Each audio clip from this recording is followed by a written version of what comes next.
안녕하세요. SPI 고병기 편집장입니다. 위클리 글로벌 마켓 업데이트 소식 전해드리도록 하겠습니다. 오늘은 이제 미국 주택시장 얘기 좀 해보려고 하는데요. 최근에 이제 월스트리트 저널에서 되게 이제 흥미로운 기사가 하나 있었는데, 보통 이제 보면 한국도 그렇지만 서울과 같은 대도시, 도심 지역의 주택 임대료가 더 비싸기 마련이죠. 교외 지역보다는.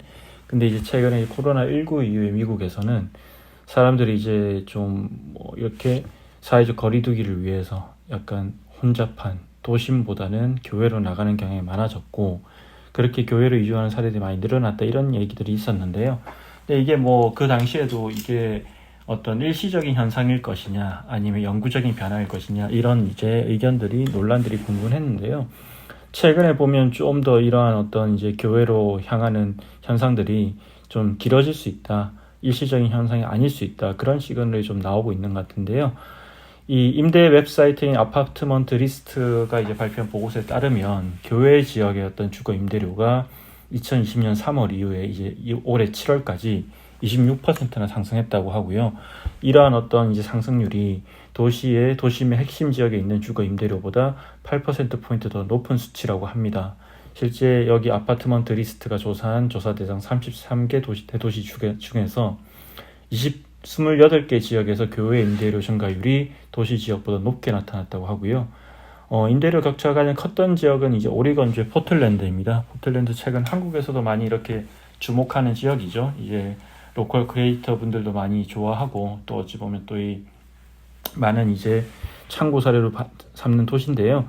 이 포틀랜드 같은 지역의 이제 교외 임대료가 2020년 이후에 23%나 증가했는데, 반면에 이제 도시 중심부 임대료는 2% 증가하는데 그쳤다고 하고요. 상당히 차이가 크네요. 그리고 이제 실제 이제 포틀랜드 같은 경우에는 2020년에서 2022년 사이에 인구가 거의 3%나 감소를 했다고 합니다. 네. 예, 미국 내에서는 이제 이 같은 현상에 대해서 지금 나오는 이야기는 결국 이제 도시에서 교외로 이주하는 사람들의 교외 거주가 더 장기화되는 시그널로 보인다, 이런 이제 분석이 나오고 있고요. 물론 이렇게 이제 예외 지역도 있습니다. 예외 지역도 있는데, 플로리다주의 템파와 뉴욕시 도심 같은 경우에는 교외 지역보다 이제 도심 쪽에 임대료 증가율이 더 높게 나타나고 있다고 하고요. 이렇게 교외 지역으로 이제 많이들 나가다 보니까 교외 단독주택 임대료도 좀 많이 상승하는 그런 추세를 보이고 있습니다.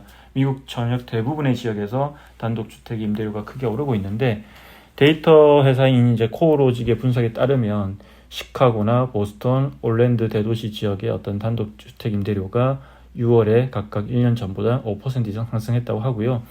최근에 이제 그린스트리트 부동산 이 조사업체인데, 그린스트리트가 발표한 자료에 따르면 올해 단독주택 임대사업자가 전체 부동산 소유자 중에서 가장 높은 수익률을 기록할 것으로 전망된다, 이렇게 이제 얘기를 하고 있고요. 네, 미국의 어떤 이런 교외 지역의 어떤 교외 지역으로 나간 사람들 증가, 그리고 어떤 이런 임대료 상승은 다른 쪽으로도 영향을 줄 수 있는 것 같습니다. 이를테면 오피스 같은 경우에는 지금 이제 미국에 상당히 이제 재택근무율이 안 좋은데, 또 이렇게 교외 지역에서 많이 거주를 하다 보면 당연히 도심에 출근하는 것에서 영향을 줄 수 있고, 또 이런 오피스 시장과도 좀 상관관계가 있는 그런 어떤 현상으로 주목해 볼 필요가 있을 것 같습니다. 네. 그리고 이제 또 미국 주택시장 관련해서 하나 더 얘기를 해드리면, 최근에 이제 미국 주택시장이 예상보다 빨리 회복됐다, 잠시 조정이 있었는데 훨씬 빠르게 회복되고 있다, 이런 분석이 많이 나오고 있는데요. 거기 더해서 이제 향후에도 집값이 이렇게 하락할 가능성이 좀 크지 않아 보인다, 이런 얘기도 나오고 있습니다. 실제로 이제 미국 주택 가격 같은 경우에는 지난 2월부터 6월까지 5개월 연속으로 이제 전년 동기 대비해서 하락했는데, 이 11년 만에 가장 긴 하락세였고요. 하지만 7월부터 다시 상승세로 이렇게 돌아섰습니다. 이 상승세 돌아섰는데, 이처럼 이제 미국 주택 시장의 분위기가 빠르게 반전된 것은 이제 희소성이 가장 큰 이유로 꼽히고요. 아무래도 이제 높은 이자율로 인해서 주택 소유자들은 새 주택을 구입하기보다는 계속 기존 주택에 머무르는 것을 선택하게 되고, 그 결과에 따라서 이제 판매형 주택 재고가 비정상적으로 낮아졌다고 하고요. 이런 가운데 또 이제 많지 않은 매물들이 나오다 보면 또 가격이 올라가는 현상이 나타나고 있습니다. 실제 미국 전국 부동산 중개인 협회에 따르면 7월달 이제 전국 기존주택 판매 중간 가격이 전년 동기 대비 1.9% 상승한 406,700달러를 기록했고요. 네, 모기지 데이터 회사인 블랙라이트에 따르면 또 8월 달에는 50대 시장 중에서 30곳의 지역의 가격이 사상 최고치를 기록했다고 합니다. 앞서 말씀드린 대로 당분간 이런 어떤 주택 가격이 상승세가 멈추지는 않을 것으로 보고 있는데요. 아무래도 이제 수요를 충족시킬 만큼 판매할 주택이 충분하지 않기 때문이라는 어떤 분석이 나오고 있고요. 그렇기 때문에 이제 미국의 이제 경제학자와 주택 분석가들도 이제 주택 시장 전망을 이렇게 좀 바꾸고 있습니다. 지난 3월 달에 이제 펄스노믹스가 100명의 어떤 경제학자와 주택 전문가를 대상으로 조사한 결과에 따르면 올해 말까지 이제 주택 가격이 전년 대비 약 2% 하락할 것으로 예상을 했는데요. 근데 최근에 이제 8월 달에 다시 조사했을 때는 결과가 많이 달라졌습니다. 8월 달 조사 결과는 하락이 아니라 올해 가격이 3.3% 정도 상승할 것으로 예측을 했습니다. 이처럼 이제 미국 주택 시장에서도 많은 변화들이 일어나고 있는데요.